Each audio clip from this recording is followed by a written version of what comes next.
Ready. Are we on episode 15? We are. Dude, I'm so good at this now. All right. All right, and welcome to Peeker's Advantage, episode 15. We just made a joke that none of you are going to get to hear.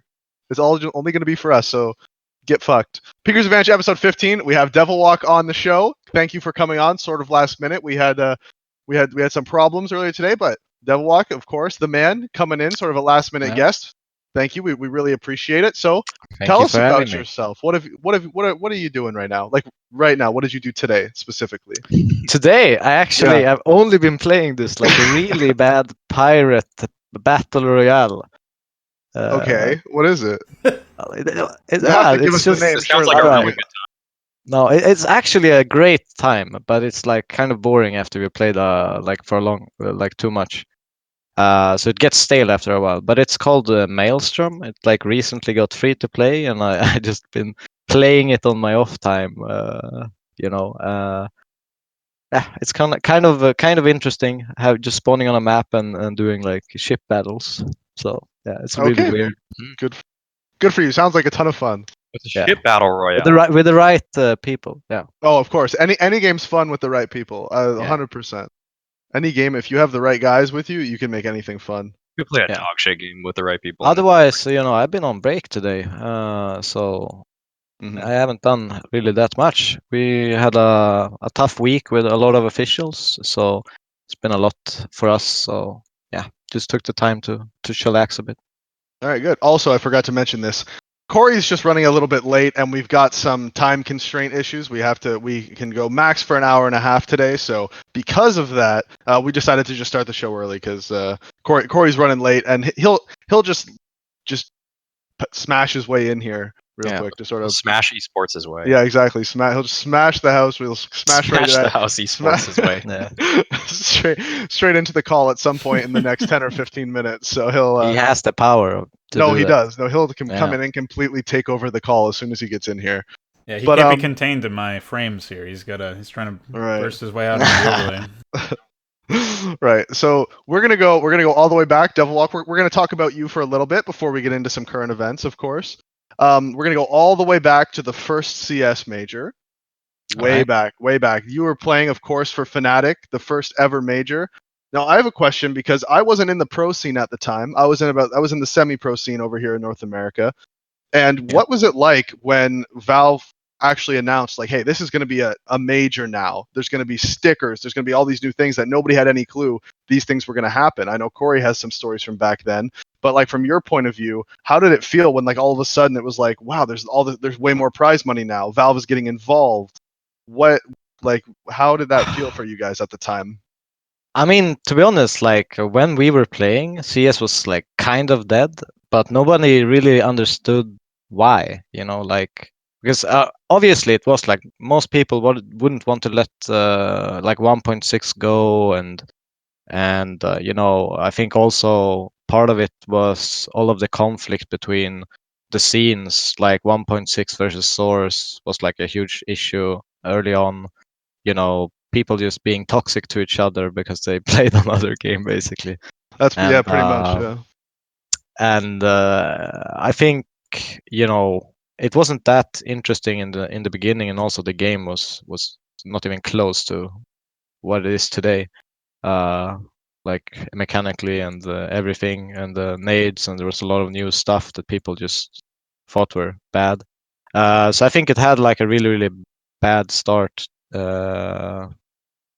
to the game, but eventually people were just like, you can't get enough of Counter-Strike, and everyone just came back, and for us, I mean, the difference of like grinding $100 a whole weekend to get like $100 first prize pool in like a FaZe tournament or whatever, to actually preparing for a tournament that could potentially give you 100,000 was, I mean, obviously a huge difference. It was it's fun. It was crazy. Like, I'm sure at the time, and going back to what you were talking about, how bad the game was back then. I remember, and this is somebody you'll know. I was at the IEM Global Challenge in 2011. I think I've told this story before, so I won't go too crazy. But pretty much that was when the Valve devs first brought CS:GO to the public, and they were like, "Hey, try this game," and all the players who were at that event got to try it. And I was actually sitting next to a guy who you'll know real well, Karn. Yeah. And me and Karn, and we were playing, and there was like 5 of us. It was like nothing. Volcano was there. Karn, Get Right, I think was playing. Yeah, and, Get and we're was playing. yeah, and we were all and we're sitting there, and I look over at him, and he looks at me, and we're like, "This game fucking sucks." Like this game, the Galil had a scope on it, like that you couldn't spray. It was terrible. I think it was terrible counter strafing. I even think it was delay from like your movement to like actually start moving. No, even just to stop. Like, you know how now if you're like holding A and you press D, you stop. You would like right? glide. You would glide. Yeah, it was so bad. It was so terrible. And I remember Karn just being like, "Yo, we're never playing this shit. Like, this is terrible." I think he had already retired at that point. Actually, I think he was working behind the scenes with Fnatic. I also think that's a huge reason why people were so negative in the beginning, because no pros wanted to even play it, and they were constantly complaining in every interview and saying it's shit and like there's no future in this, and like we just have to make like a pro mod or something. Like that was in this discussion. No, I remember when pro mod was coming around. Everybody wanted to play, and to be fair, that pro mod game was real good. To be fair, but it never took off. So, did you have any, like, I know there's some teams who, especially when Valve announced the first major, all the contracts were already set, right? Everybody already had their contracts at that point with their whatever org they were in. Did you have any problems like at that time with potentially sticker money, because sticker money wasn't a thing that existed before? So how could it be in the contract if it didn't exist, right? Did you have any problems with things like that, or renegotiating to get higher salary now that Valve was supporting the game? Did you have any issues with that? I mean, to be honest, no, not really. I mean, we talked about the sticker money, and like we agreed on a percentage between Fnatic and the players, but I mean, we were young, stupid, and naive. Yeah. So I mean, it's like every player. Sometimes you just have to bend over. Speaking of being dumb and naive and young, like what did you? Okay, when you guys won DreamHack, what's it, 2013? Spoilers. Like, that was spoilers. Yeah, that was like, I mean, that was like the most money you came into for a long time, right? Your entire career, actually. Like, did you kind of while out a little bit with that? Just like, I mean, what'd you do? What'd you do with the money? Like a little bit, like, because you always hear about pro athletes, like the first contract they get, they just like buy something stupid. Like, well, I'm not a retard, so I no, but it's for real. I actually didn't do anything with it. For me, like just a philosophical meaning of life or whatever. It's like if you don't like if you have what you need to sustain your life, living standard, there's no reason to spend more. So you just bought some groceries, is what you're saying. Yeah, just bought a higher quality meat at the grocery store. I think just the relief of pressure of having to earn money, instead of just having money if you want to do something is good enough for me. Okay, that's interesting. Did any of your teammates do anything crazy? Yes. Would you like to share? Yeah, would you like to say? I can share. I can share. You don't even have to say who. You don't even have to say who. Just say somebody. I can say one person. It's not that crazy, but it's just like I back in that day, pretty much Pronax. He would always spend every single money earned like instantly. Like he had no money left. It would take like a week, and he'd buy clothes for everything. It was like, no wonder he looks so good all the time. Yeah. So he really like invests in himself. I guess is the right word. But for us, we're sitting here playing computer games. We thought it was really stupid. You're just gonna sit by the screen for 14 hours a day anyway. So why do you need to buy these clothes? Yeah. Yeah.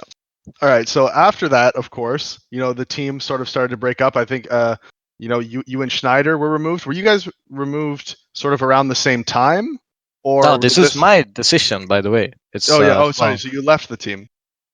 No, so it was basically. I told you I'm bad at this. After DreamHack Summer 2014, where we lost to like Emilio Michaelele. It was SK, I think, or something. Okay. in the groups of DreamHack Summer, but we won like the Swedish Championship against NIP. After that tournament, we decided to make changes, and it was my decision to make the changes because I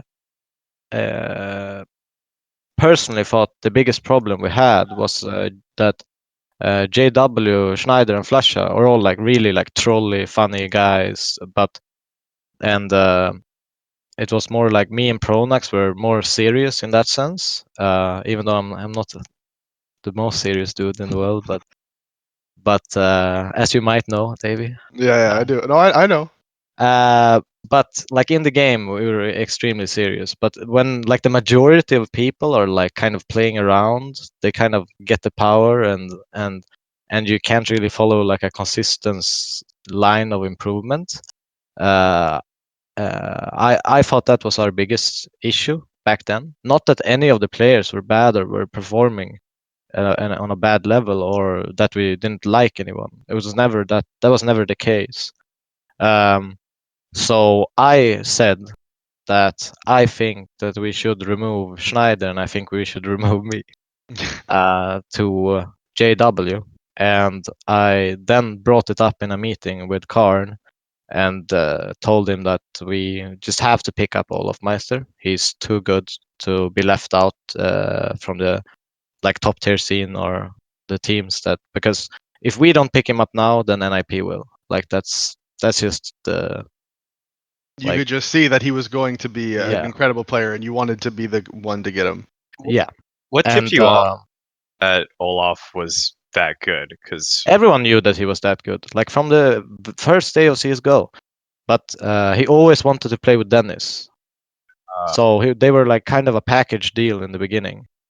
And I remember why people didn't really want to play with Dennis back then was that first he was like afraid of flying. So sometimes he would just bail on events that people have agreed on because I don't know exactly what the reason were, but that's, you know, I've just heard it from like third parties or, you know, like that we agreed but he didn't show, and it's like really fucking sucky, you know, kind of things. And so that's why I think people were hesitant to pick them up earlier. But I mean, they did the success with themselves. They had the LGB. They were really good there with Twist, Michael, and can't remember who the fifth were. But anyways, Crims was on LGB too, Crims, right? yeah, Crims, of course. But then I think Crims retired from that lineup, and the team kind of fell apart. So we tried to pick up Olaf, and then Olaf suggested Crims, and we didn't really know that much about Crims. He kind of came out of nowhere back then to play with LGB. Nobody knew really who he was. It was like kind of like, oh, he's just friends with Olaf and Dennis, I guess. Yeah. Because back in the day it wasn't that professional, you know. Right, It was just right, five friends. And you're just like, playing with each other okay, we kind of want deal, yeah. Olaf, and Olaf says Yeah. this guy's good, so all right, But they really, can both yeah. come, like it's fine. But I think it was like a personality thing that I wanted. So I asked at least Olaf how he was as a person. And Olaf's like, yeah, he's super chill, really calm, relaxed, always like, there's no problems with him. Like, he's just a good teammate. So, you know, eventually we had a vote and he was going to be our fifth. Oh, he has arrived. 'Cause I didn't believe that one change would fix and reset all the issues that we had previously in the team. I thought that we need a major change. Like we need 2 players removed at least to like put everything behind us and have a fresh start. All right, that makes sense, especially given the personality dynamic you were talking about. Corey, welcome to the show. Welcome. Is it Mr. USA the bicep? Yep, Canadian. Yeah, Canadian. All right. Yeah, American. Yeah, North America. Yeah. Okay, so we were just talking about Corey. We were just talking about towards the end of that Fnatic time. We were talking about how Devilwalk got sticker money from that first major. Oh, that's weird. I never got any of that. You know, whatever. Yeah. So sometimes, you know, the logo that you the sticker belongs to the org, so naturally you don't get any of the money. Yeah, I think we got 50-50 split back then. Yeah, which seems fair. But by the way, but by the way, when you guys did that, you didn't like. No one back then had anything in their contracts because like sticker money It never. was some verbal agreement. Yeah, he said they just went and talked to the org and worked it out. That's nice, but yeah. I think it was even Karn that brought it up to our attention, even. Oh, really? Yeah. Yeah. Well, Jason Lake told us that since the logo was theirs, that they got to keep all the money. So. Yeah. Okay. Makes a lot of sense. Yeah. Yeah. Anyway, so after that time on Fnatic, you you originally transitioned into a coach role, right? Yeah, Karn offered me Right. coach role because I was the captain of the team at that time, and I had a really good relationship with Patrick as well. So after I had a meeting with him, he said he wanted me to stay in some capacity and offered me the coaching role, even though I had no fucking clue what I was supposed to do, really. So I was about to ask that. At the time, there wasn't many coaches. Like, coaches were kind of a new thing, really, at the time. Like, there were some teams maybe that might have had a analyst type coach thing, but for the most part, like sometimes there was like a guy who was the manager, coach, analyst, and he just kind of was there with the team, but he wasn't really doing anything. So how did he was you just picking up title left and right? Titles. Yeah, I do this and I do this and I do this. So how did you actually like that at the time, sort of being like it being this new thing, falling into a new role, working with your old teammates? How did you like that?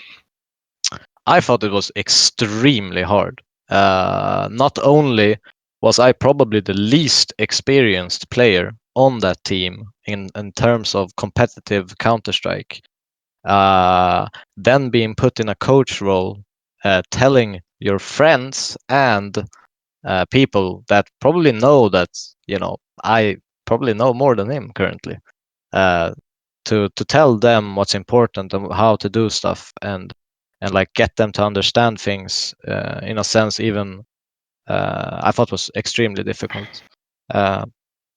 When you started coaching, could you talk 24/7 back then? Yeah. So I was doing a lot of calling, like mid-round calling or giving info, or if someone was slacking, I would make sure that everyone had the info, and I would say like stuff like, "Okay, guys, block A now, block A," because nothing's happening B. I just like, okay, they would stop them with utility, and I would like call small stuff like that, but obviously we had a hierarchy of Pronax being the caller, and you listen to his call first. Whilst it's different now in my team. Now it's the reverse. So if I call, then nobody can overcall me, not even the in-game lead.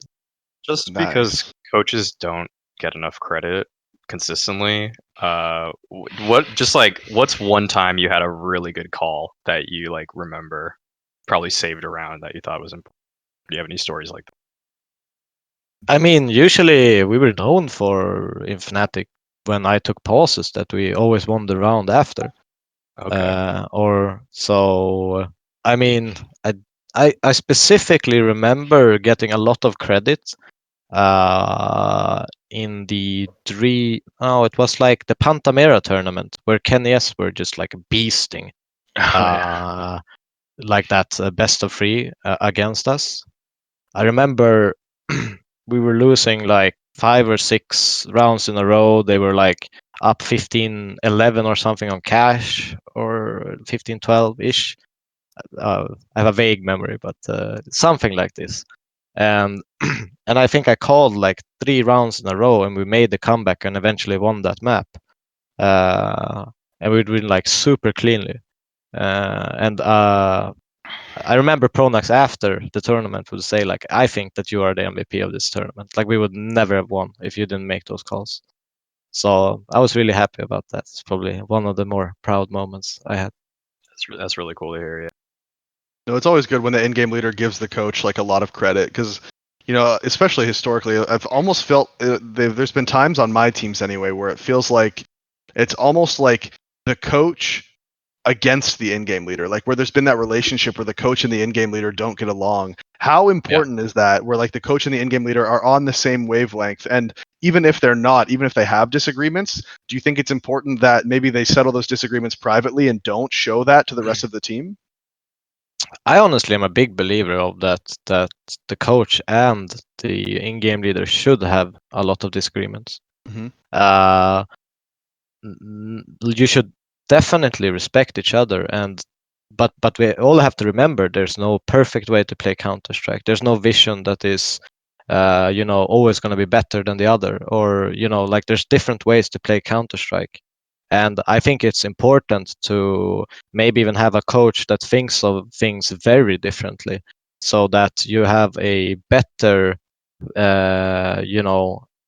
because like everyone knows Counter-Strike at this point. Every round, everything, every thought process, and it's really easy to get into someone's mind to see how they rotate their rounds or like what their patterns is. So if you have a really, really different thought process from the coach, you can kind of like reverse their process of being read, So instantly, if someone reads my in-game lead, I'll take over because I see if they read it. It's pretty easy to notice. Mhm. And I'll just call my style for a while, and then I'll bring it back to him. It's really hard for them to like match that, because you can't really be reading two people at the same time. It's like almost impossible for at least an in-game leader on his own. You think So that's I harder think now with like the new rules, where like the coach only gets X amount of timeouts? Yeah, but I think that's solvable issues if you have prepared it pre-game. Mhm. So Yeah. I think that it's definitely possible still, and I would say that we still use that in our team, even though it's not perfect, it's not ideal, but I think it's an important aspect to at least consider. Right. With that Fnatic team, like when you got when when they were dominating and you were coaching, how many of the rounds were just like not really called by you or Pronex, and were just kind of like because this is the way that it felt like watching them play sometimes, is like Olaf decides to walk out somewhere and gets a kill, and then Flusha lurks, and then JW does something crazy. You know what I mean? It was like there's like a lot of shit going on like all across the map, but a lot of it was good timings. Like you had Crims and Flusha who were like passive players, so they wouldn't usually I know exactly what you're talking about. Yeah. And like from my perspective, we always had a rule that if someone has a gut feeling, they should always do it. Always. Okay. So So it's it like does not matter. Yeah. So if Olaf wants to run out mid, it's his responsibility if he dies, but he should be running out mid. So then Pronax would call, okay, how do I enable that play?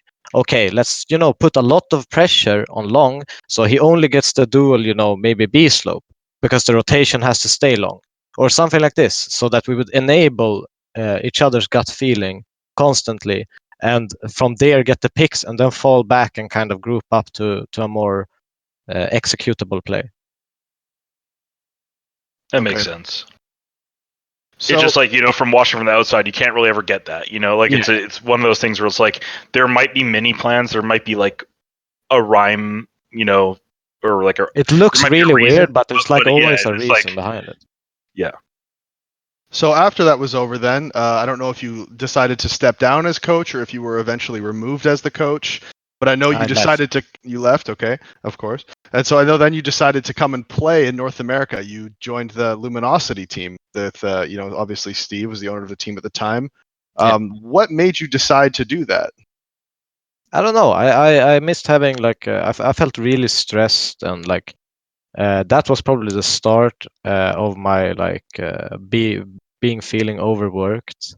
It probably wasn't my best decision, but honestly, I don't regret it, because I had a lot of fun with these people. Like, they were incredibly nice people, and I think it still was important to me to experience that. I wanted to play because I felt like, and it goes back to what Alex was saying, like not getting enough credit if you're a coach, because you will pretty much never get any credit publicly. from anyone. Not like it's very back at that then Unless it was you're even Zonic. worse. Yeah, but back then it was even Yeah. worse, I would say, because then people would just consider you a manager instead of a coach, I would say.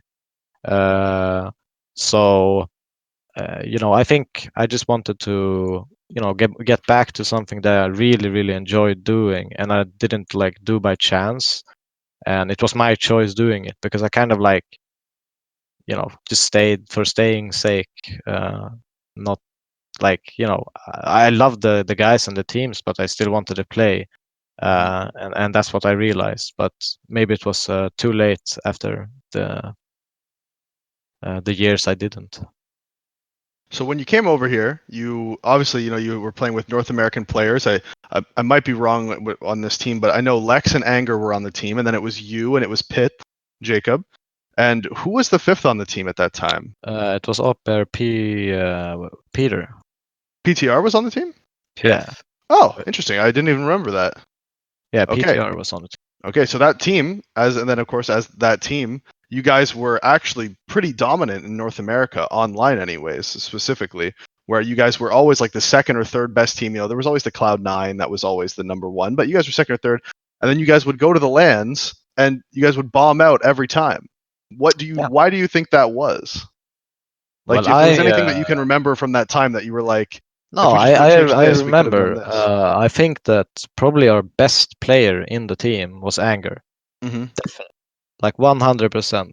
He got entries. He would like get 4Ks, 3Ks, constantly. But I remember he was very nervous when we got to like LAN scenarios, and he kept doubting himself, and like it was just like insecurity issues, I would say, because I mean you could see his skill like when we're boot camping or whatever, but uh, I don't know why, but he had some doubting issues. I don't know if he was in a bad place at the time or whatever.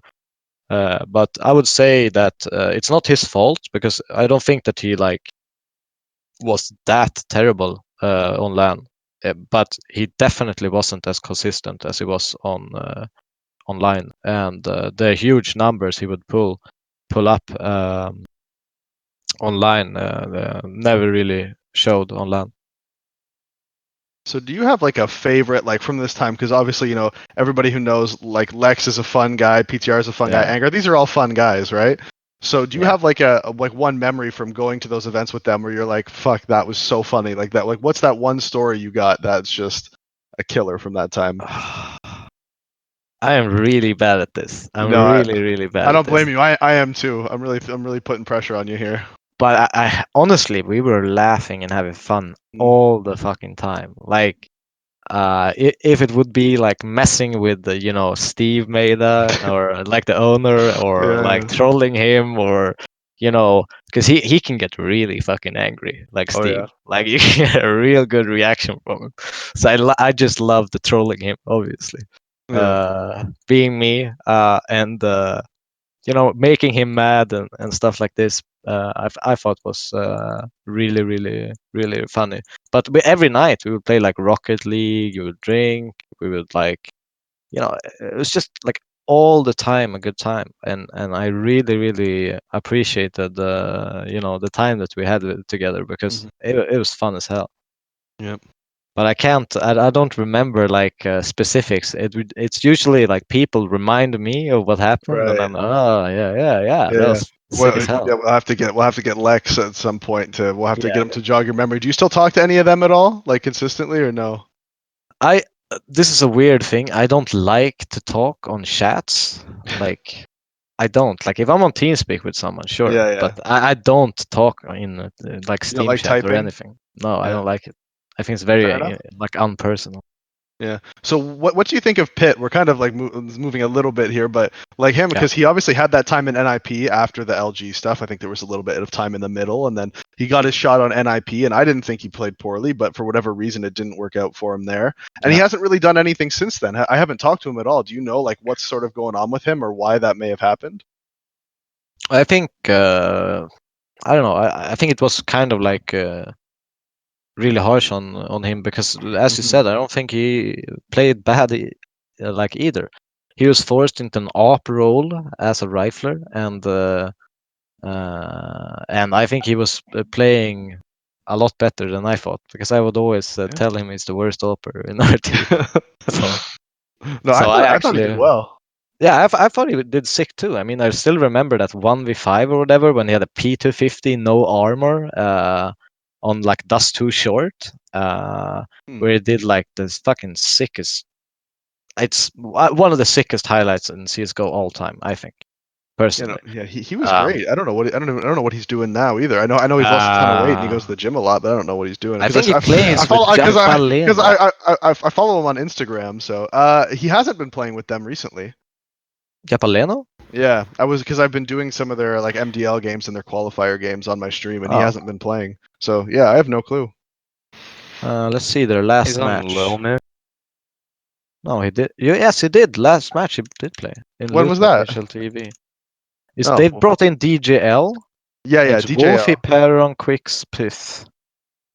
When did he start playing with them? Because I covered one of their games like 2 or 3 days ago, and he wasn't. But maybe playing. it's because of the ESL. It literally was yesterday. Rule. Was it literally yesterday? It was literally yesterday. He played with them. Okay, so he's Before back. that, he was in the final tribe, which was 2 months ago. Yeah. All right. Well, back in the game. Good luck, Jacob. You know I'm a big fan, so I hope you do but well. I love pyth. Like he's. Yeah, he's a great guy. Oh my god, I love him. Yeah, like, he's a super great guy. He's so funny to be around. Yeah. So funny. Yeah. No, I like him. Yeah. I don't think anyone can hate him. Like he's such a good guy. But I don't know. I think it was kind of a hard blow for him, and after that he wanted to kind of like take care of his life, because as many CS players know, you commit so much time and like you're losing relationships, you're like jeopardizing other stuff for your future, because you're really putting your heart into something. So I think this, I haven't talked to him about it or like have any confirm. This is just like purely speculation, but I think he kind of like wanted to have like a life again, a bit, and that kind of made him drop off a bit. I would say that. I don't know exactly how it is now with the motivation, but I think his motivation kind of dropped after NIP. Yeah, well, that makes sense after getting the shot, and you think that, and especially like I said, I don't felt like he played poorly at all. So to get dropped in kind of a harsh way, that I'm sure that'll have a negative effect on you. But so how is your so now obviously you're coaching Smash, formerly NoChance, now Smash the House Esports, of course. How is it now? Because obviously you coached previously, and then you started playing again, and then you took a break. I go like a you go back and forth. Yeah, and then you took a 2-year break. As we were talking about earlier, you suffered from burnout yourself, and it was real hard for you, and you wanted to take a 2-year break.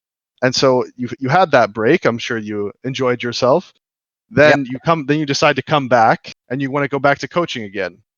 Yeah. How is it this time around versus the first time? No, I honestly, this is the first time that I've started coaching, and when I watch games on HLTV, I don't want to deathmatch after. You've just decided that's you're the done. sign. That's the sign you're a coach now. Yeah. I watch a major and I don't even want to deathmatch. It's fine.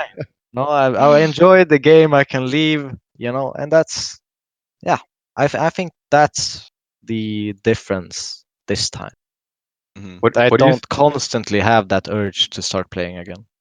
What do you think the pleasures are you get as a coach that like just boost your serotonin levels? Like you see something happen with a team, hey, I worked on that, or what are these like little instances? Because headshotting someone is always going to bring you a little bit of satisfaction, but like as a coach, I feel like you have to find these moments at different times. There's no better feeling than knowing that these motherfuckers got so mind fucked by what you just called that you just auto win the round. Like there is no better satisfaction than knowing you're smarter than someone. Because you're playing like Counter-Strike chess, and when you just checkmate somebody in 4 turns, and you're just like, hey. My favorite thing is just one digging an opper. Like when they're far away. Oh, you know yeah, what I mean? yeah. Like you're just like, you would have better. Oh, he's mad. You always know he's mad every time. Yeah. So that's the coaching equivalent when you just get a clean, just 5-0 round. That you've changed their rotations perfectly. Maneuvered them. You like, read them like a book, and all of your players got all the kills they needed to get, and the round was just clean and easy. That's the one deking and opera equivalent. I mean, winning a round like calling, B rush at the perfect time on Dust 2, and you just win, and you have 5 players alive, and you've only killed like 1. Like that's when you know that they're so far off in the rotation, and you read them so well that they're not even gonna attempt to win the round. What do you do when you call a round? It's perfect, but everyone whiffs, and you're just like, that's when I take my phone up. I call my brother. It's like, do you have 2 hands? Yeah, I need 4 for the face palm. Yeah, no, because that does happen sometimes. We were actually talking about that on the show last week with Thorin about how it's hard sometimes when you're an in-game leader and you know you've made the right call, but you've lost the round because 1 or 2 players lose a key gunfight, and you're trying to explain it. You talked about earlier how you have a lot of control in your team right now, but there's definitely been times historically where an in-game leader will explain, like, no, look, like the tactic was right.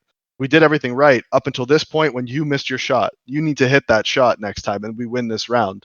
A lot of times it's not even talking shit either. It's just being exactly. Like, it's just like realistically we should have won that round. Like it was our fault for like missing, not the actual calm.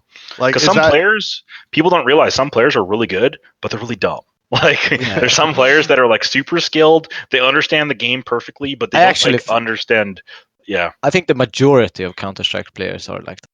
Yeah, are really good but really dumb. And you try to explain them, it's like, no. But the thing is, they're important as well. The dumb players are really important. You need them. Yeah. You need them. Yeah, no, you definitely need them. But like, there's sometimes where this be like, no, look, like I got this kill and I got this second kill, and then it's like, but then you peeked and died. It's like, but I got the first 2 kills. It's like, no, but like but your death was. But you auto-won the round already. I know. 90% of double entries. If you just slow down, you win. Exactly. It's like, no, but like your first 2 kills were very important.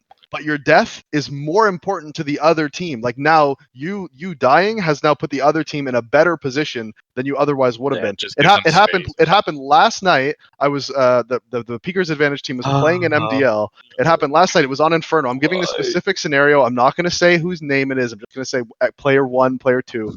But pretty much, it was Drone. No, because no, it wasn't Drone. It was not Drone. Drone played so well yesterday. Yeah, Corey decided. Actually, you know what? Yeah, for this example, it was Drone. Drone fucked this up. So what happened is even if it's not his fault, it's usually his fault. Yeah, the T's were executing B on Inferno, and the CTs had 2 guys in the site. There was one guy playing first and one guy playing Coffins.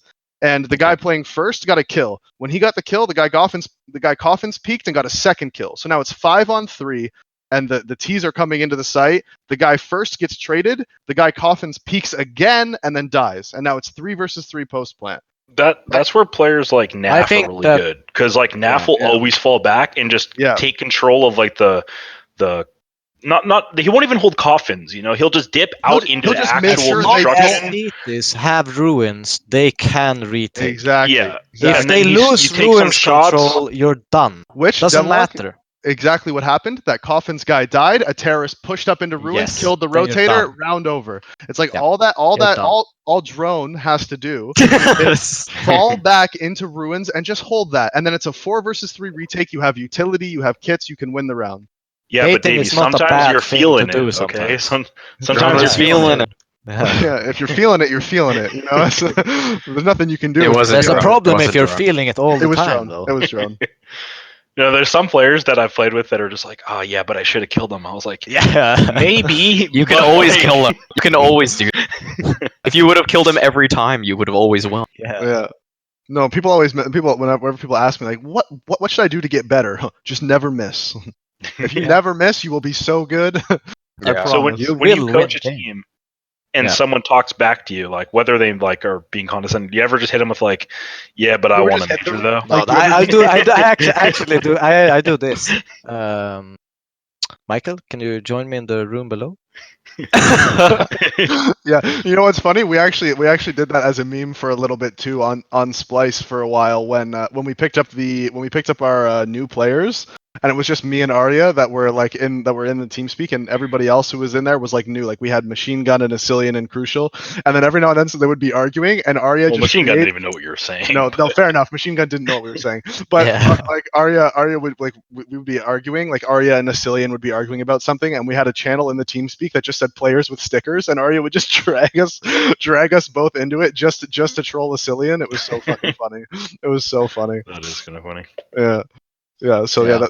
that shit goes on all the time. But I'm not a person that is very hesitant to yell at people. So if like Michael talks back at me, I will scream my lungs out at him in front of everyone. I can't see don't you give a getting shit. mad, dude. Yeah, like how do you do that? You're so chill looking, like, Yeah. and you're always so nice. Is that when you just have one too many Heinekens, or is this like a normal? No, if they fuck up Counter-Strike, and I've told them specifically what they do, and they do something different, they're gonna fucking hear it.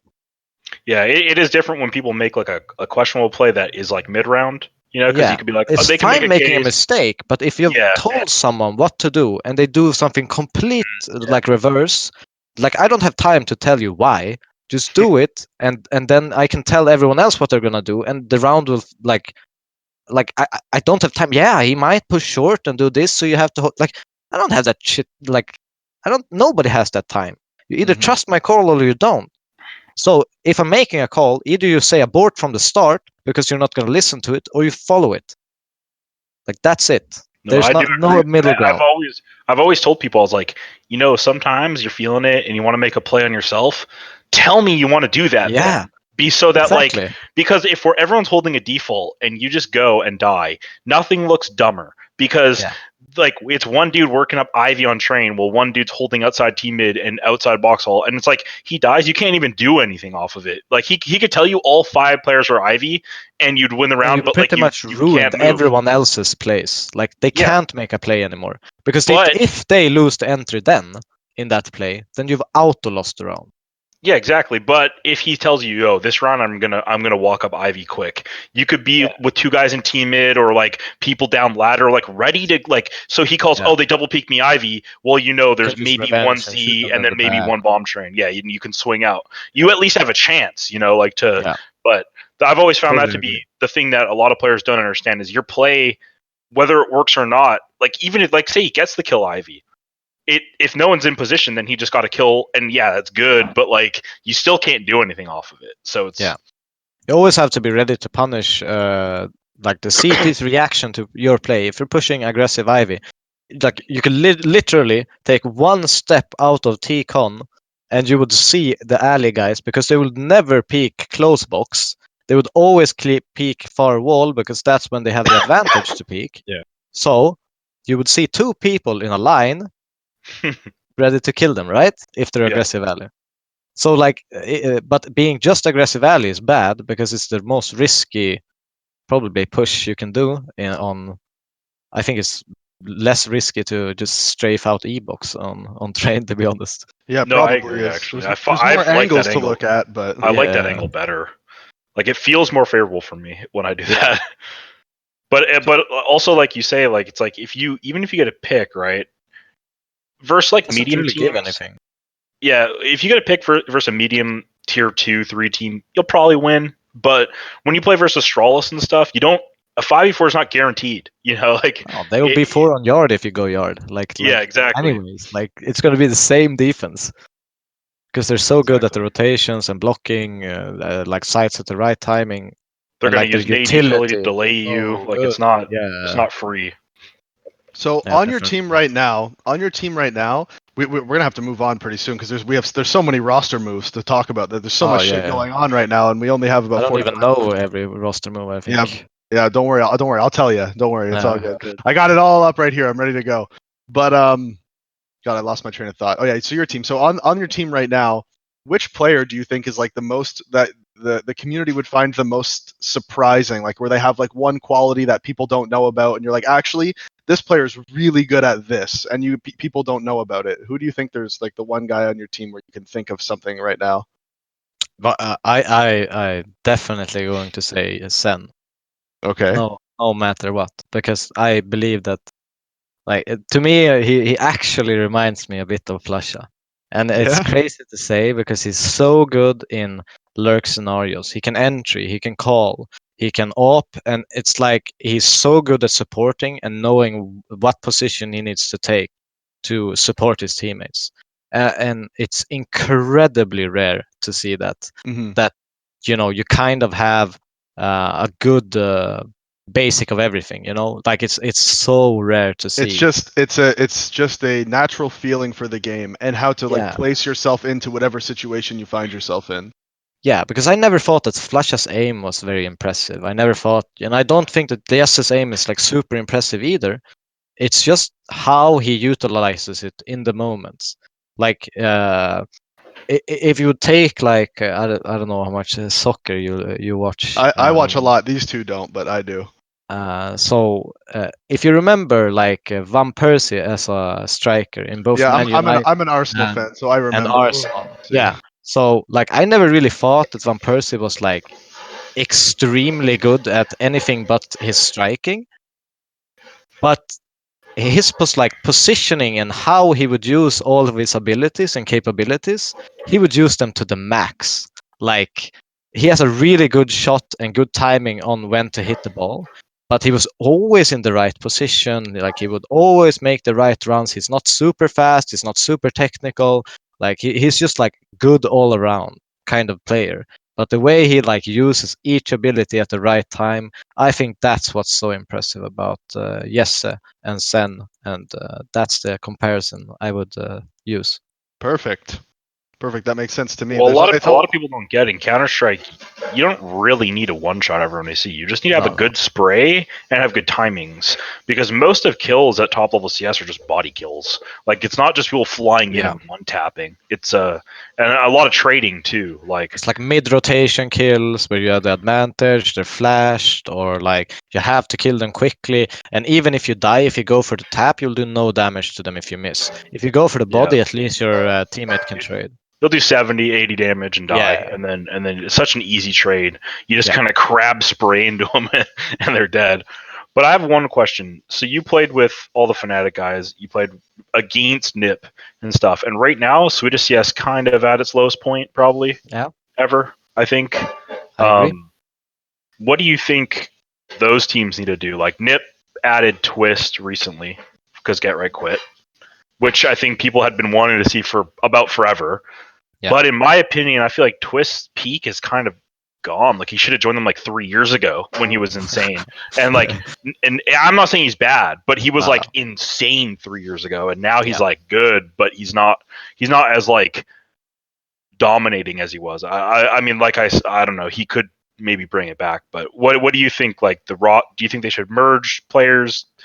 Like, I don't know. I honestly like if you just broadly take the Swedish scene, I do think that like Twist NIP is a good move. I don't think there's much more like there's any better moves to be made at the moment.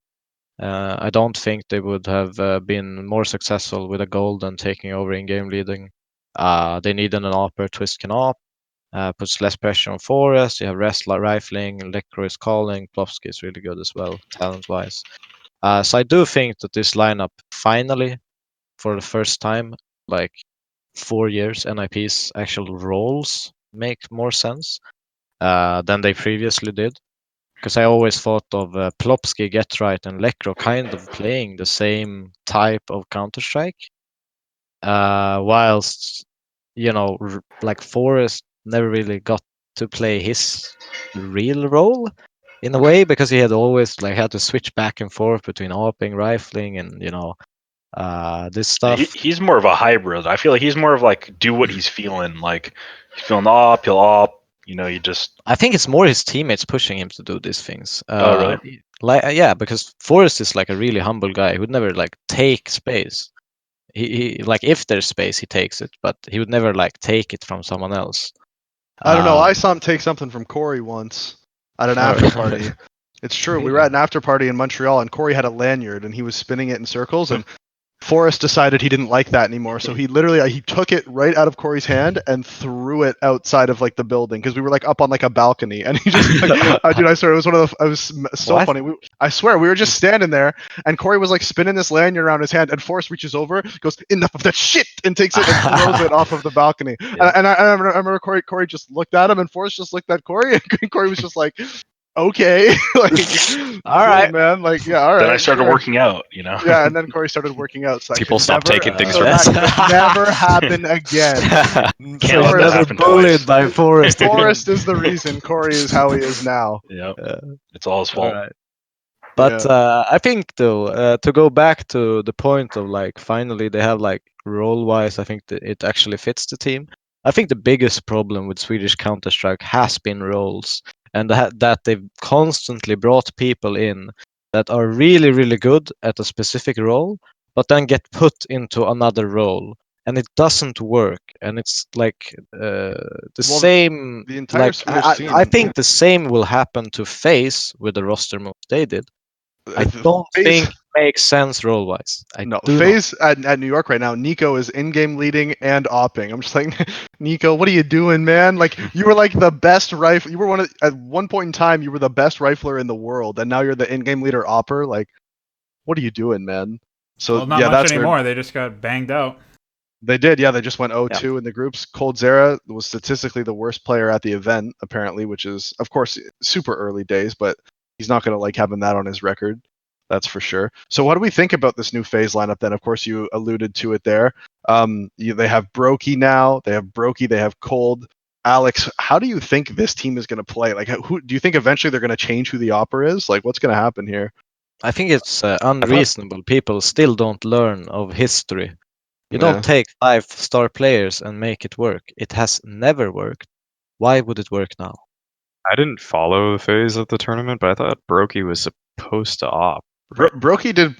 Dude, I've heard so many No, different He things. entry, dude. He was If just running anything around. makes Didn't op sense, at all. Olaf should Op at all. op, if anyone. Okay. I was thinking that too. I think Olaf should probably become the primary Yeah. opera at this point. But he's kind of like the lurker for FaZe, you know? He Yeah. does a lot of grimy roles. Like his Yeah. op is good, but he's like the pressure putter on CT, you know, like he pushes a lot and Yeah. I But don't know. I I agree the roles are weird. Like they just Yeah. don't work. I feel like Brokey could take over Olaf's role, and Olaf should probably. Yeah, but if you op bring it. in like a young guy like Brokey, shouldn't he has the most comfortable role? Yeah. Like I Yeah, don't but you got a bunch agree of with. egos on the team though, right? So it's like, are they going to give him his roles? I don't. Yeah, I can't answer that. Do you guys think Guardian left or got cut? Yeah, I was trying to find that out from the I don't articles, and I couldn't tell. personally think that he left. Yeah, I honestly don't know. I don't know Guardian very well at all. Because it would be stupid to cut Guardian for no op replacement. Right, Like, yeah. You know what I Yeah. mean? Like, he He might had to not have be left. quite as Yeah. good as like he had been in the past, but he's still a solid opper. You know, like he's like most teams, Yeah. like as you can see, they can't even find an offer. So Which is really weird as well. Why are there so many riflers? There's That's what I no was gonna in-game- say. That's what I was Oh. gonna say about the fucking Swedish scene. Is that the Swedish scene Everyone has like wanted to be oppers before. I know, no, everybody did, Dude, but now in the okay, Swedish scene, listen. there's I'll like tell no you good guys because operators I've and been no good I've in-game been a leaders. fake opper for 3 years. Okay? So this is what happens, man. People think opping is sick, and then they do it, and they're like, "Fuck this!" Like I've had so many people on my team be like, "Yo, Corey, do you mind if I try opping?" And I'm like, "Yeah, man, sure, be my guest." And then like a week goes by, and they're like, "I think I'd rather rifle again." And I'm just like, "Yeah, it's not that awesome because you have to do a lot of like kind of bitchy things as an opper. Like I know simple dominates, but like." You have to hold a lot. You don't always get to go for picks. You got to throw flashes for teammates. You're playing a lot of post plants on T side. In my opinion, CT opping's awesome. All right. Besides, as long as you can move, like if you're opping window on Mirage every single round, you're gonna get owned. Like you're not gonna do anything. But if you can go cat, op upper B, op halls, awesome. You'll get a lot of kills on CT. But T side, I feel like is the hard role. Is there a way to fix this, semphis though? Like, so is because I'm like just playing with the thought here. So if you have a main opper and you need an op to hold a specific angle or a specific line, like Train is a perfect example. Like just hold CT quad the whole round while they're executing. Yeah. like it just, that's what you do. Like that's all you do. And then hope they get the bomb down. Yeah. If no one shows, like, oh, all right, I'll hold pop, I guess. And then but is there a way, because like I do remember, like I've obviously played with like JW. He's a very different kind of opera than most opera. Probably the operas, most far extreme. Yeah. On that side. So it's like we did play a lot of double ops in our team, because like JW didn't really fulfill, that defensive, methodical op role. He was more like running around with a shotgun, but with the op, So like, would there be a way for you on CT side that could enable it still, so that you could go for more picks, if you had the money control, of course? Yeah, I think you can design a lot more on CT than you can on T. You could probably go for picks a lot on T as well. Like on Train, you could go Ivy first. Take a pick, push that back.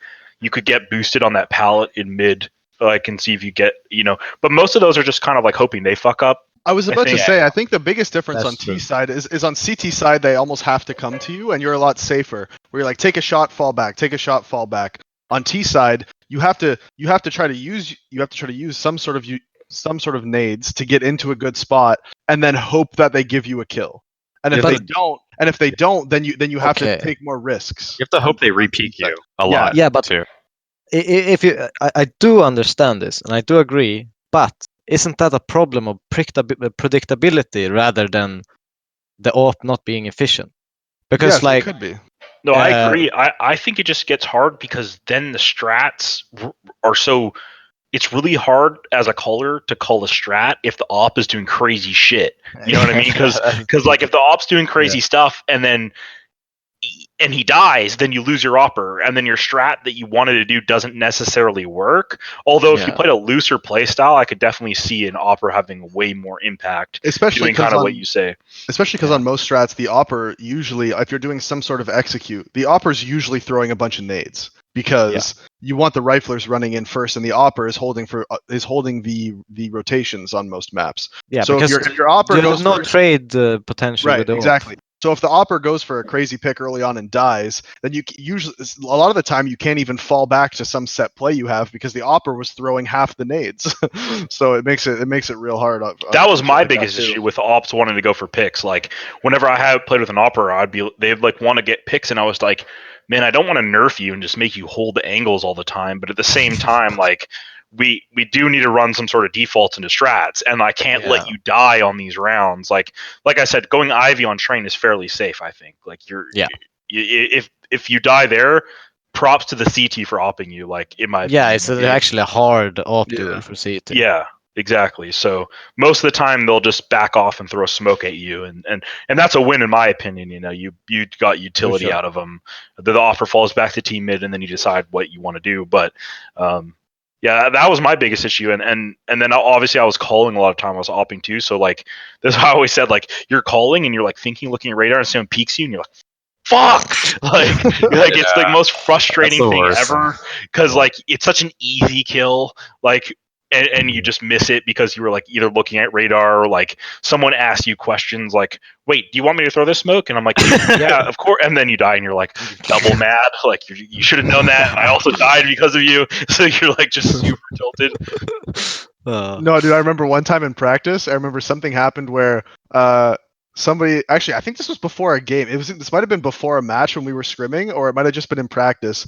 But like something happened where somebody was talking to Corey, and then Corey was like trying to respond to them, and then he got peeked and killed, and he just went, "Man, fuck!" and then somebody I won't say who, but somebody on the team went, "Ooh, Corey's mad," and then Corey fucking lost. He's like, "Of course I'm fucking mad, you fucking idiot! I'm holding a fucking angle, and you're asking me to tell you something that you should already fucking know." Like, Corey was fucking pissed, and we won that match after that. We did. We did I remember that. Tough love. No, because it's super frustrating when you're like, especially when it's something like you talked about earlier, when it's something I've already told you. Like I've already told you what to do, and now you're asking me in the middle of the game when you should already know it, and now it's getting me killed. Fuck you. On the fly calls, I totally get when people are like confused or like they want to like clarify. But if you're doing a default into like a set thing, it's kind of like, well, we've dry run this 100 times. I don't know what to say really. But it happens to everyone. It does. Yeah, it does. no. I mean, because you have like so many markings on every map. Like this is where you line it up, and sometimes I've seen people like, oops, like like a completely wrong lineup. There's been a couple times where like I'm talking and then like I have my smoke lineup and I double click it by accident and it just goes up and like falls down and I'm just like, well, my smoke's not there. Abort. Yeah. So how do you feel about Get Right stepping down from NIP? And he, as far as I know, he has no intentions of retiring. He's even said he wants to play again. What team do you see him fitting into? Do you think he'll go international? Do you think he'll wait until maybe some of these Swedish teams right now? Obviously, I don't think he'll be going back to NIP anytime soon. But do you think maybe when these teams in the future want to make moves, where do you think he'll end up? I think the most highest probability I would say is with Alexi B, MBK, and Getright. So you think that those three are going to make a team? I mean, what choice do they have? That team even shoots people. I feel like their firepower is already just so bad. Yeah, I don't actually agree that like Getright is not that bad. Like no, people make it like he's played in a disorganized team with like roles that has been fucking shit forever, and like and I don't agree with people saying that he's as bad as like people try to paint him as. Yeah, he's not as good as he was because he was the best fucking player in the game, like in his like one of the best in the history.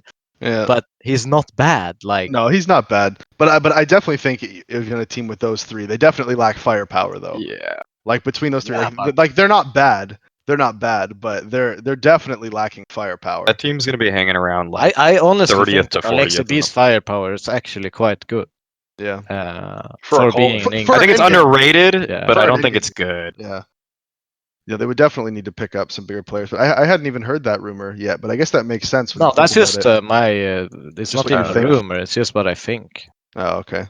It's not a rumor at all. Oh, that's what he thinks. That's just what he thinks. Right. So Complexity, after the famous Jason Lake tweet, building a juggernaut, they picked out. I guess they started with a good person because Blame F. He's a bit of a juggernaut himself. He's probably getting closer to Corey's size. Yeah. And then they've got he's a pretty big guy. And then they've got Rush. They signed Rush as well. So these are two obvious upgrades. They just confirmed Ryan less than an hour ago. Complexity got Ryan, like the guy who's no, sorry, I was thinking Envy, my bad.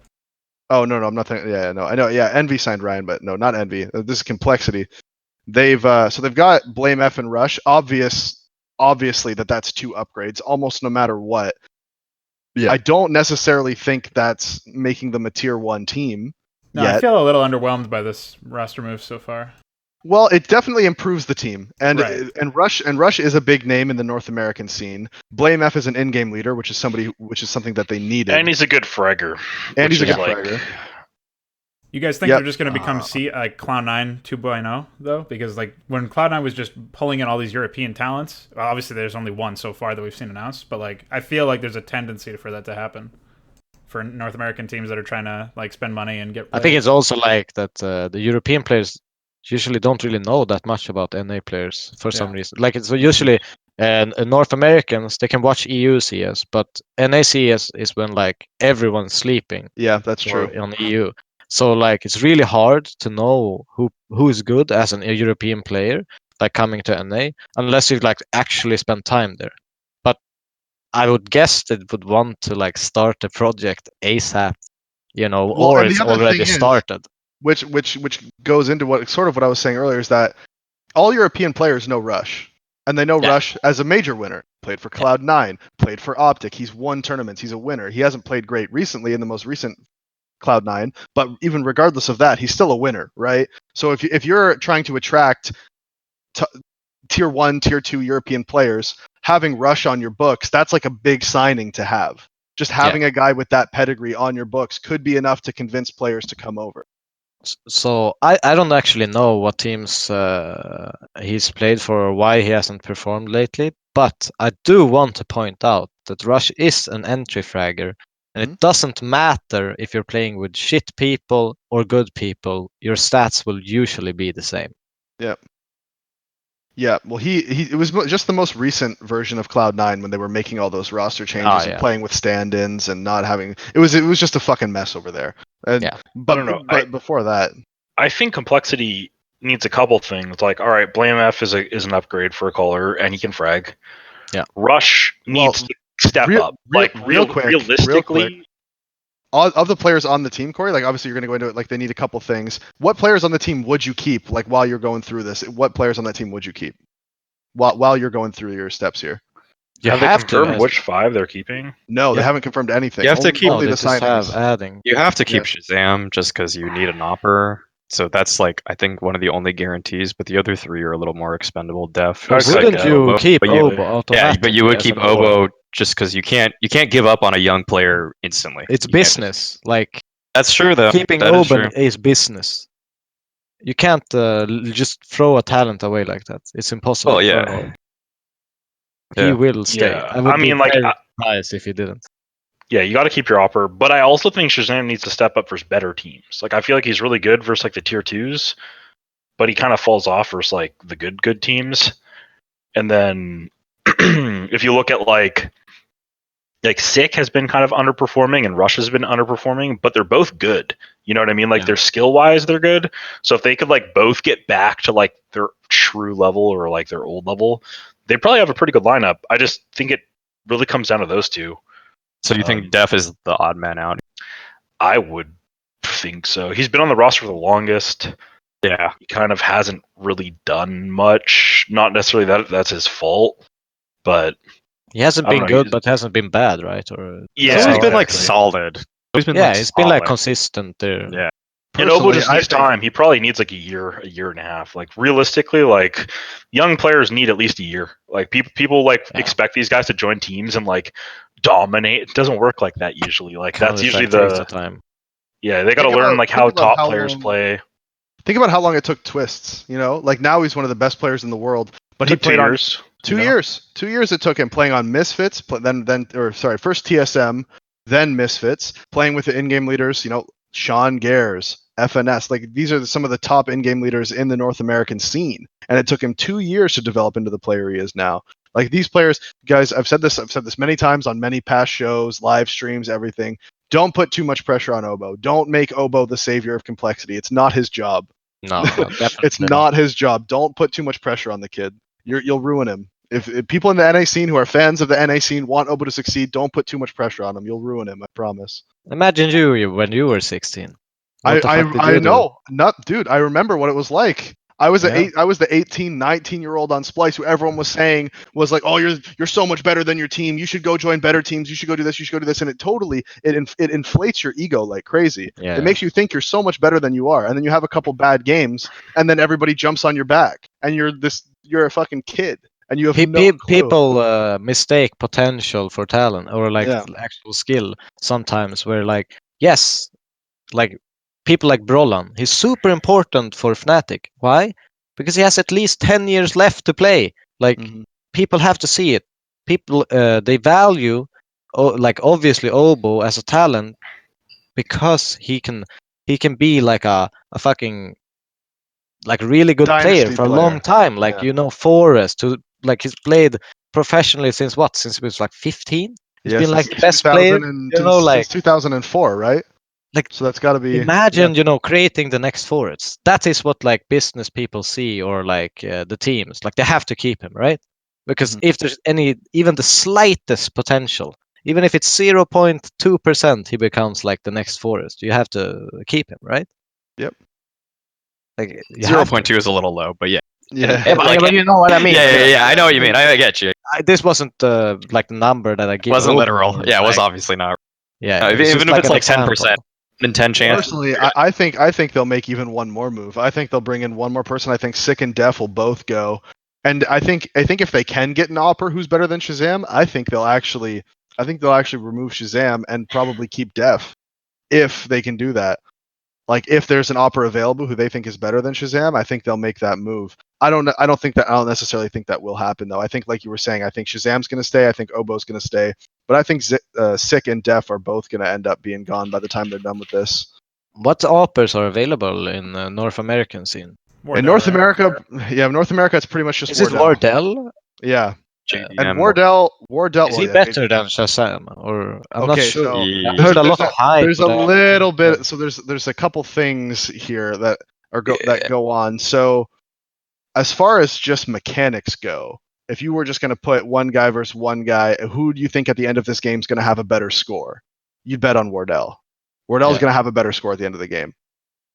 But Wardell has definitely baits a lot, but even still, if he gets 25 kills, so does Jame, and look at him, dude. Yeah, exactly. So does Jame, right? Like as long as you have 25 kills at the end of the game, I can deal with some baiting. But he's got some personality issues. He's got some things that he's done on teams in the past where I can tell you right now, a lot of the top scene in North America wouldn't even bother playing with him. So he's like he goes the path of simple. He joins the dark side. No, just shits on everyone. And no. Simple did like really bad stuff. No, I know. But what Simple did was like shit talk everybody, tell everybody how bad they are, be it just a total. Constantly being like toxic in his team. Speak every day. People get sick of it, Like But he is obviously. Wardell didn't do that. No. Wardell didn't do that. It was a different type of thing. I'm really not going to. So it's intentional. Get into it. I really shouldn't get into it on camera because it's not necessarily my place. Since some of the stories I'm gonna poke around. Yeah, no, I mean, I can tell you after the stream, like after we're done recording, I can tell you some of the stuff. But a lot of stuff I've heard secondhand, and so I shouldn't repeat it because I didn't experience it myself. Sense. But there's a couple that I did experience myself when I was trying out for Ghost, and he was somebody that I wouldn't play on a team with now. Like, I scrimmed with them for 2 weeks. That's unfortunate.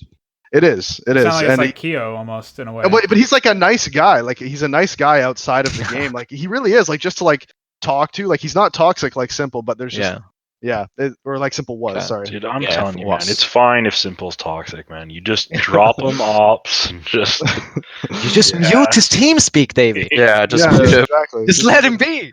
Just put him at like 20%. Oh, he's shut up. Corey makes that joke. He's like, if Simple said, "Semphis, you're fucking terrible. Give me op," he'd be like, "Okay, okay, Simple, here, have the op." I hold tab. He's like 14-3 versus Strauss and McCarr. Take top. So that shit'll happen. He's my money on the bank. This is a good investment. This is a good investment. All right, so what do we think? People keep asking me all the time. People ask me to talk about this with Energy being sold to EG. People are like, "Oh, what do you think about that?" I'm just like, I mean, it's the exact same team. It's just like they just have a different name. I think it's really cool though. I love EG. I love their logo. I woke up and I love their branding. Evil geniuses, and I was like, that's kind of cool. Just on HLTV.org, like I don't know. It's not like it just kind of, I don't know. It's like nostalgic. That's kind of awesome that a brand like that has that like mental like pull, where it's just like they've been out of the scene for what, like 7 years at this point, 8 years maybe, since they last had the 1.6 team. They've been out of the scene. What's the last time they had like 1.6? 7 years. 2011, right? Yeah, it was 2012. I think. Nothing. Yeah. Good Fraud. for nothing. Storm and Fraud. Yeah. They were going to come back with Iberpower guys. They got banned. So but they've been out of the scene for like 7-8 years at this point. They literally had contracts sent. Like, oh yeah, no, it was happening. And now they roll back in, and everybody, like, we have a 28-year-old coach from Sweden, a 30, we have all these different players all here, and everyone's like, yeah, but EG is pretty fucking cool though, right? Like, that's pretty cool that EG's hanging around. It is pretty cool. Yeah, so I feel like that's most people's opinion on it. They're just like, yeah, that's pretty fucking cool. One thing that's nice is that if you are a Dota fan, I feel like we talk about Dota every time, just like for a little bit. It's like EG in the Dota scene is like a North American team, or they're supposed to be, even though they have some Europeans on their team, kind of a lot actually.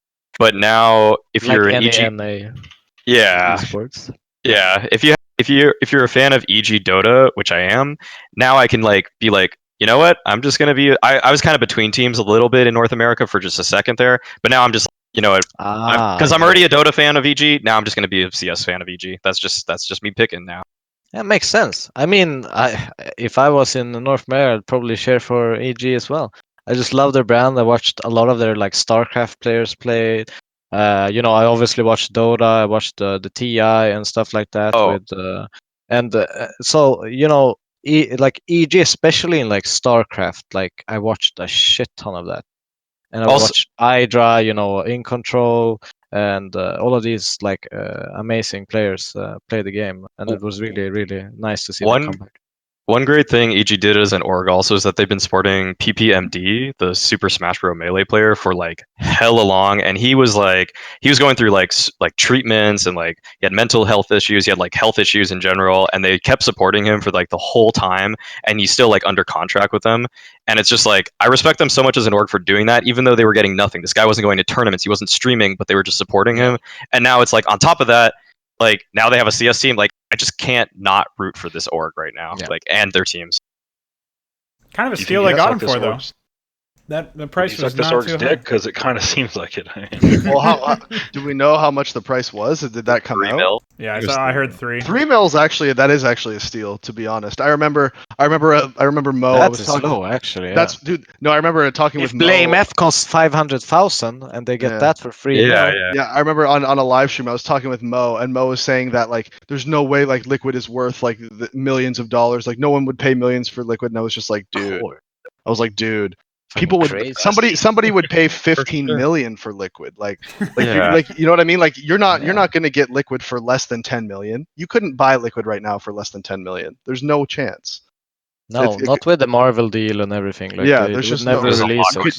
You could never buy their CS team right now. You just couldn't. And like all their players are star players. They don't even Yeah, have like that's what I mean. supporting Like, players. There's so many Like fans. Yeah. like think about how much just Alicia's buyout would be. You'd have to pay 2 million just for him.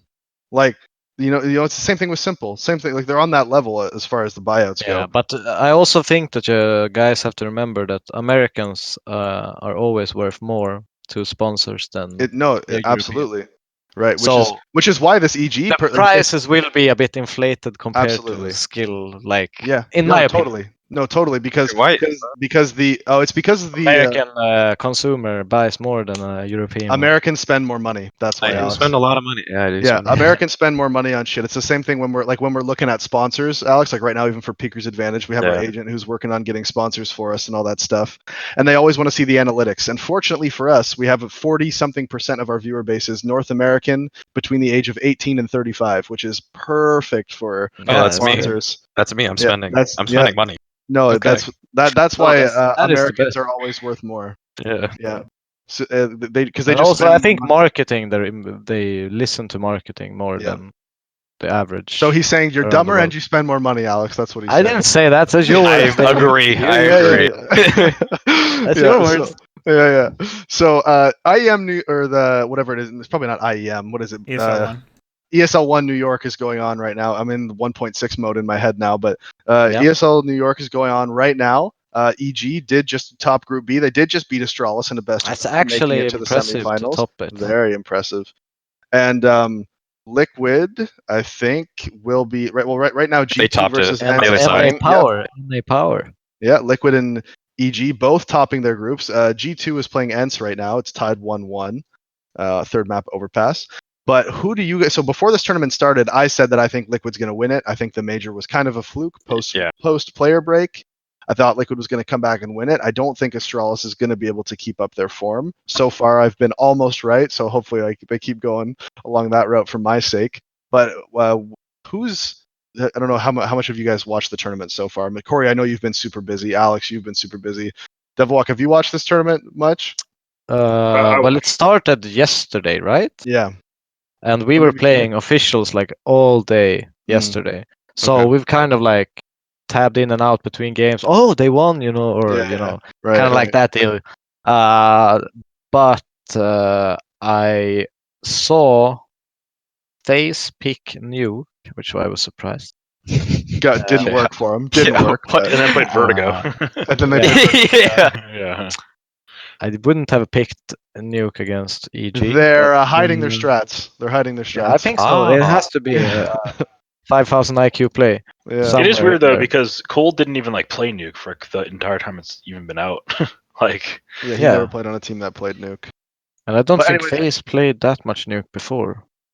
So what do But you think so of rare. like Liquid, the sort of the Liquid versus Astralis rivalry? It's been talked about a lot recently. Do you Yeah. think that Astralis is now because of the major? Oh, Astralis is back!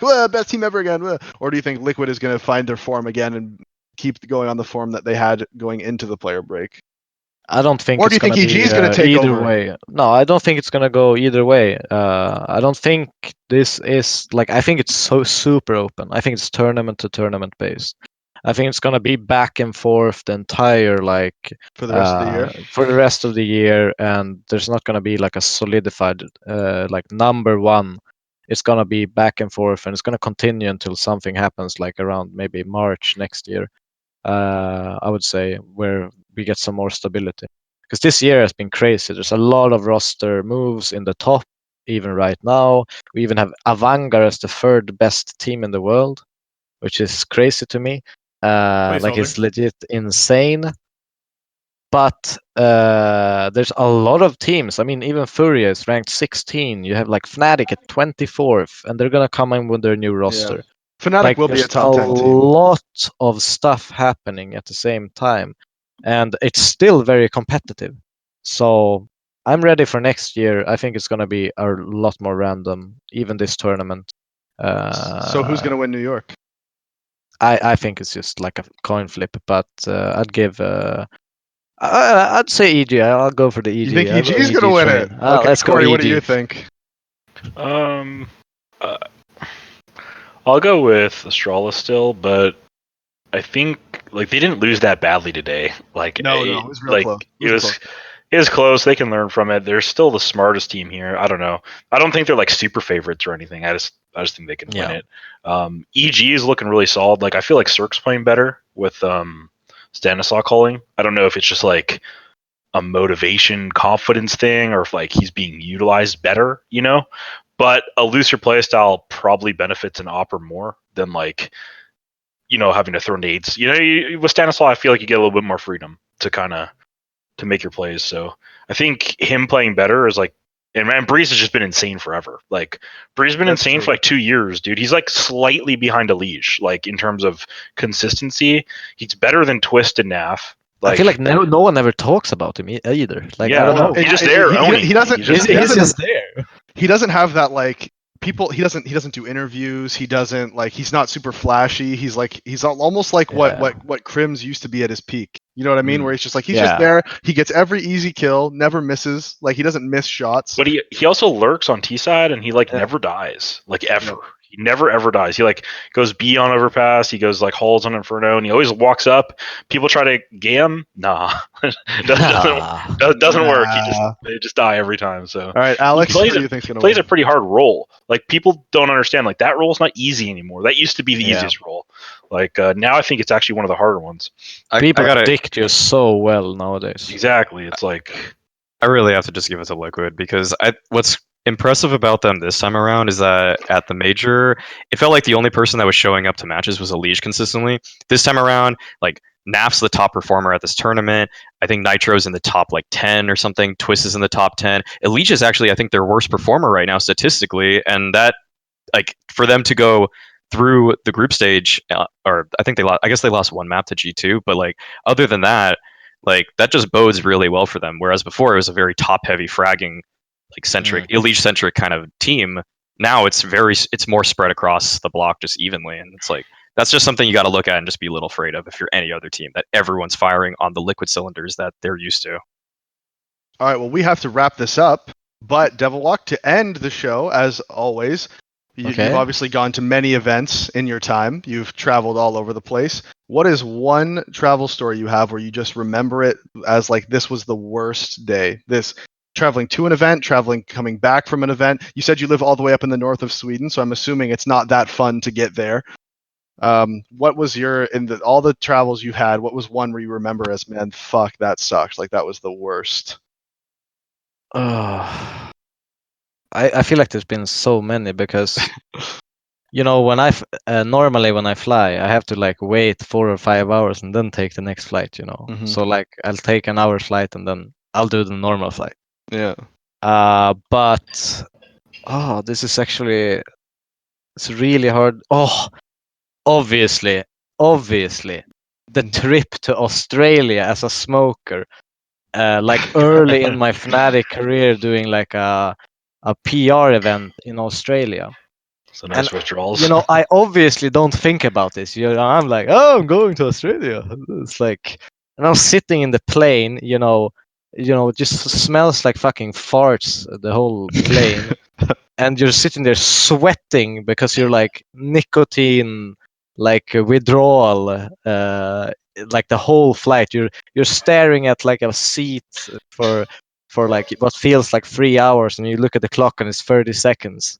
And yeah, that was definitely my worst experience traveling. Nowadays, I always take some fake I was about to snooze say, with me. you have some snooze with you now, so that's Yeah, not a yeah, problem anymore. yeah. I never want to experience that again. Yeah, no, you But you Swedes love your fucking tobacco, man. I swear, Swedish people love tobacco, snus, cigarettes, whatever you guys can get. You guys love it. Have you ever Y'all been on a jewel. team? Have you ever been on a Swedish team where somebody doesn't smoke? Like, who doesn't smoke? well, I smoke, so it's I impossible. know you do. But no, wait. Well, technically, Pronax didn't smoke, right? I've seen Pronax smoke though. Yeah, but he always steals half of my cigarettes every event. So I always bring like he 3 smokes. packs before the first day, and I'll just give him a pack, because like, fuck it. Yeah. But have you ever been on a team with somebody who's Swedish that doesn't smoke? Like, actually, can you think of one person? One person, of course. Yeah, one person. Okay, who doesn't smoke? But JW doesn't smoke. Really? Okay, I didn't know that. Crims I doesn't swear. smoke. Are you really? They Flasher do doesn't snus smoke. though, right? Yeah, they he all. snoozes. But that's I'm not talking about smoking. tobacco. Okay, I meant like just Yeah. tobacco. I tricked you. I played Yeah, around you you. did. You did. No, I just meant No. like just tobacco products in general. No, but JW doesn't use tobacco, Okay, so and I don't think gotta be Flasher the only uses one. tobacco. Hmm. But most other Swedes do. Yeah. It's a very common thing over there. All Yeah. right, well that's the end of the show. Alex has got to get going. He's in New York, obviously, for the event, so he's got to get going over there. Devilwalk, right. thank you for coming on. You have anything you want to promote real quick right at the end? Anything you want to push? I mean, check out our org at Smash Esports GG on Twitter and whatever, Instagram and stuff like this to follow, all the content that we create and hopefully get updates on matches and what we do. So thank you for having me on the show. It's been Of a course, pleasure. thank you for coming. I really appreciate it. I know it was a little bit of a last minute thing, so I'm really glad you said yes. This has been awesome. Loved having you here. Guys, now we've reached the end of the show. If you've made it this far and you do want to support the channel, don't forget to go check us out. Patreon.com/PeakersAdvantage if you want to support us in any way. Every dollar counts. Everything helps. And don't forget to subscribe to the channel, check us out. We are now available on Google Play for the podcast version as well, if you prefer audio only. I don't know why you would, because you wouldn't have got to look at Devilwalk this whole time like I did. So that would have been a real miss for you. But thank you for watching this far. Thank you for supporting the channel as always. Don't forget to check out Devilwalk on his Twitter. It'll be linked. Everything will be linked. Thanks everyone for watching, and we'll see you next week. Let me smash. All right, leave that in, Darian. Leave that in.